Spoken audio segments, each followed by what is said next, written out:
Hi everyone, today we'll be going through the stock analysis for Facebook, ticker symbol FB, with the company specializes in digital market advertising. This will be the table of content for this analysis. Part 1, the company overview for Facebook, followed by Part 2, the business analysis, followed by Part 3, the financial analysis, and lastly, we'll end off with Part 4, the pricing analysis. Okay, for the first part, the company overview for Facebook. We'll be going through the brief history of the company, where it is founded back in February 2004 by Mark Zuckerberg, and it is currently one of the world's largest social networking enterprise. The products under Facebook currently includes Facebook application itself, Instagram, Facebook Messenger, WhatsApp, and their virtual reality product Oculus itself. Currently, Facebook is drawing revenue from two sources.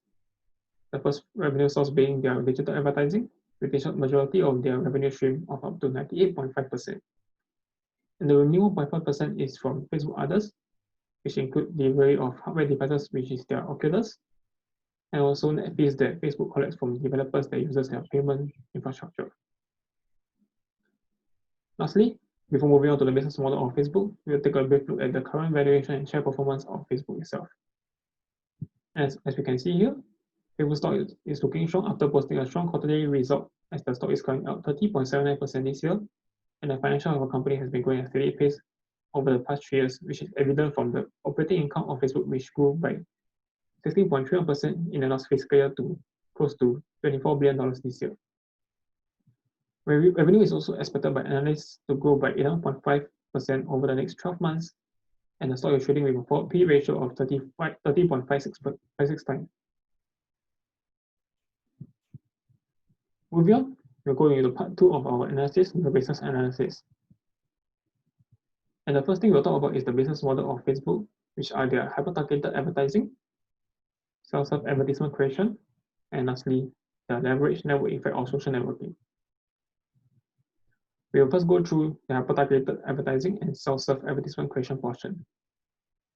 This new business model actually allows advertisers to go into Facebook's platform to utilize their self-serve advertisement tool to create advertisement campaign to hyper-target which audience are going to see their advertisement. This can be done through pictures, videos, and text. And advertisers can choose their target audience based on age, location, interest, and many others. Next, we'll touch on what is the leverage network effect of social networking. This is a platform in which Facebook allows individuals to create Facebook group and build a community based on certain topics. And other individuals can also join this community to learn or even chip in their own knowledge. Now, we'll touch on why this business model is significant and what competitive advantage it can provide for Facebook. First, the hyper-targeted advertising and self-serve advertisement creation platform actually provides advertisers with an easy-to-use application to generate their own unique campaign, which then they are able to tap on Facebook message database to reach a larger group of audience.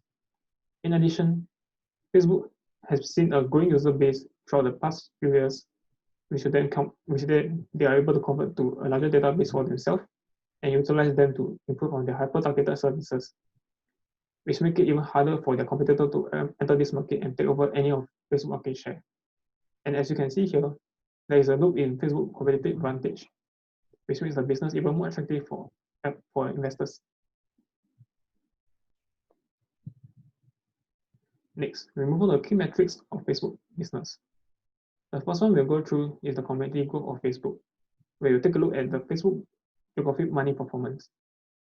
And as you can see from the graph here, Facebook is actually very globally diversified, which is in contrast to the general concept of Facebook. It's only being utilized mainly in US. And as you can see from the graph here, users from Asia Pacific and rest of the world actually takes up to 75% of the monthly active users for Facebook. Another important thing to note here is that the monthly active user across all continents is growing at a rate of 21.9% throughout 2 years, from Q2 2018 to Q2 2020.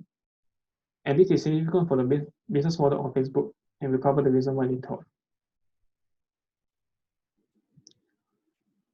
Similar to the monthly active user, the daily active user of Facebook has been growing throughout the continent, which has seen a growth of 21.3% from Q2 2018 to Q2 2020, as you can see from the graph here.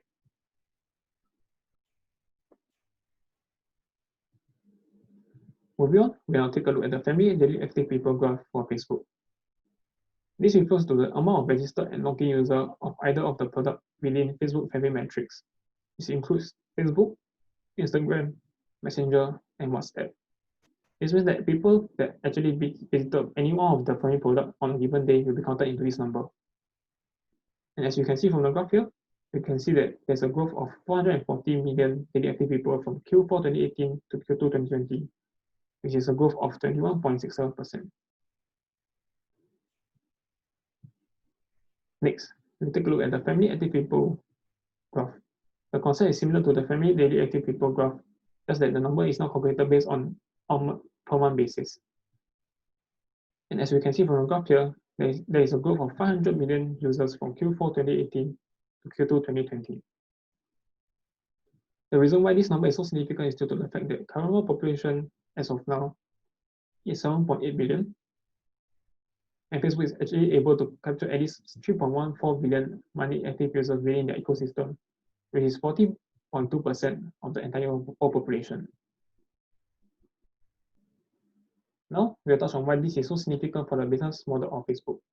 The reason is because Facebook generates most of their revenue through digital advertising, and with the increasing number of active users monthly, this will allow them to collect more data from their users to build on their hyper-targeted advertising software, which will then improve on their advertising services.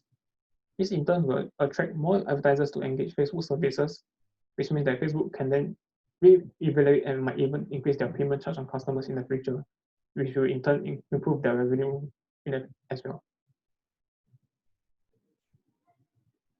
Next, we will see how Facebook products fare against their competitors. As we can see from the graph here, Facebook currently have 4 of their products, which are Facebook, WhatsApp, Facebook Messenger, and Instagram in the top 6 most used social media platforms globally, which once again signifies the competitive advantage that Facebook have against their competitors. Moving on, we'll talk about some of the potential risks Facebook might face in the future. The first being new competitors in the market, such as TikTok, followed by second potential risk, which will be the privacy issues that can damage Facebook business model as they run their business mainly on database, and any privacy issue could potentially make them lose majority of their data. However, one positive aspect that I identified that might mitigate this risk is how diversified Facebook business model is due to their other products such as Instagram, WhatsApp, and Messenger. The last potential risk that Facebook might face is their lack of control over the controversial posts on their platforms. And the most recent case is when Facebook failed to handle miscommunication and hate speech, including permissive approach to problematic posts by US President Donald Trump himself. We saw major companies such as Microsoft, Starbucks, Verizon, Coca-Cola, and many others cutting their advertising spending on Facebook. Moving on to part 3 of our analysis, which is the financial analysis. We'll take a look at the revenue performance on Facebook. Firstly, we'll take a look at the yearly revenue performance on Facebook.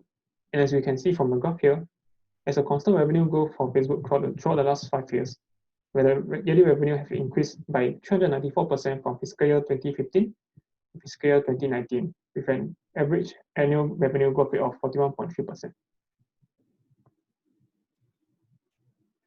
Moving on to the quarterly revenue performance of our Facebook, you can see from the graph that revenue stream is mainly from their advertising services, as mentioned earlier. Similar to the yearly revenue, we can infer from the yearly revenue performance of Facebook that it has been growing constantly with a growth of 51% in 2 years from Q2 2018 to Q2 2020.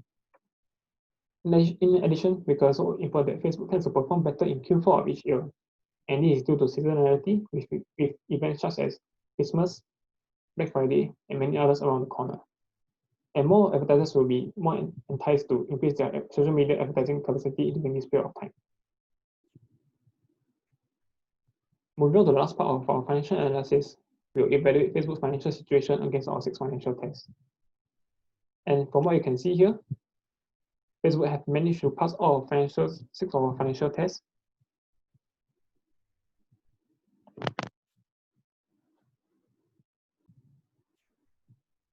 And lastly, moving on to part 4 of our analysis, the pricing analysis.